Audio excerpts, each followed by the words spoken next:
Je vous parle d'un temps, à une époque où tout va vite, où une info nouvelle chasse la précédente, et où tout disparaît illico dans les poubelles du numérique. Les archives papier nous rappellent que le monde n'a pas débuté avec Facebook. Bonjour, je suis Denis Dupont et je m'égare souvent, avec délice, dans les archives de l'Indépendant. Suivez-moi, les surprises ne manquent pas, la preuve par le son. Ça y est, la foire Saint-Martin vient de fermer ses portes, adieu les tours de manège et les parfums sucrés des pommes d'amour et des churros au Nutella. La foire a toujours été l'occasion, pour les familles, de passer un bon moment. Mais il arrive aussi que certains jeunes adultes, en mal de sensations, y trouvent là le moment propice pour pousser les limites. Nous sommes en 1973, novembre 73, et l'Indep, titre en gras sur sa page 3, Western nocturne à Ille, sous-titre 19 jeunes voyous ravagent 2 cafés. Et la lecture du papier est du même tonneau. La tranquille cité d'Ille-sur-Tête a été dans la nuit de samedi à dimanche le théâtre d'un western, entre guillemets, dont la ville se serait bien passée. En effet, c'est un drôle de rififi, entre guillemets, on aimait bien les guillemets à l'époque. C'est un drôle de rififi que 2 propriétaires de bars ont été soumis. Dans une société bien organisée comme la nôtre, ce genre de sport devait être banni.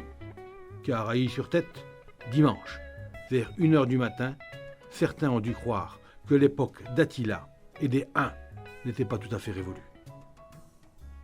Samedi soir, à la foire Saint-Martin à Perpignan, une bande cherchant et déclenchant la bagarre sévit. La police entre en action. La bande est mise en déroute. On croyait l'affaire terminée. C'était sans compter dans l'esprit de suite de ces sauvages. Et on y va! La bande se reforma en effet et décida d'aller vider sa rancœur à l'extérieur de la ville. Ille-sur-Tête est alors mis sur la liste noire. À 1h du matin, la horde débarque à Ille et choisit le café central comme lieu de ses exploits. Quelques jeunes de la cité se trouvent là. C'est eux qui vont payer. Les coups partent. Le propriétaire du café, voyant un jeune Illois en difficulté, bondit.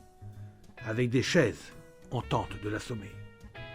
La bande organisée, dont 5 membres sont munis de colliers de force pour chiens et de matraques, ne fait pas de cadeau. Le combat cessait, faute de combattants. Le café national sur la 116 devient le point de mire des malfaiteurs. Des guéridons se trouvant sur le trottoir servent de bélier pour défoncer les vitres du bar. Des casiers de bouteilles vides servent de projectiles. Le patron, un homme athlétique, sort. La bande fuit, puis revient à la charge. On prévient les gendarmes. La bande se volatilise, emportant 2 ou 3 blessés, dont un ira à l'hôpital pour se faire recoudre le cuir chevelu. Les gendarmes d'Ille préviennent les policiers de Perpignan, puis se lancent à la poursuite des voyous. Au commissariat, on fait immédiatement la relation avec cette équipe qui, déjà, sur le champ de foire, semait la zizanie. D'autant que tous ces jeunes sont connus, que quelques balles ont dégénéré en bagarre quand la horde se présentait et que quelques-uns des éléments de cette bande, dite de Saint-Jacques, ont déjà eu affaire avec les policiers et les gendarmes. À la résidence ensoleillée, les policiers et les gendarmes attendent le retour de l'équipe. Tous les jeunes gens sont cueillis. Certains sont pères de famille. Et 3 sur les 19 sont mineurs. On compte 2 jeunes filles. Et voilà, je vous ai parlé d'un temps.